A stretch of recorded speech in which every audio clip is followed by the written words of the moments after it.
প্রত্যেকে দেখুন, একটি গাছ, গোড়া একটাই, কিন্তু এর মধ্যে 5টি গাছের অবস্থান, তাই এটিকে পঞ্চবটি বলা হচ্ছে। আমরা এখানে বট গাছ, পাকুড় গাছ, এই দুটো গাছের পাশাপাশি কাঁঠাল গাছকে দেখতে পাচ্ছি।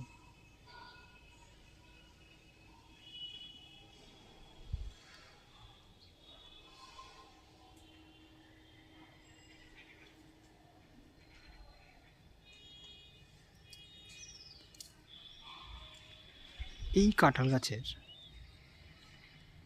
একটি ডাল, যেখানে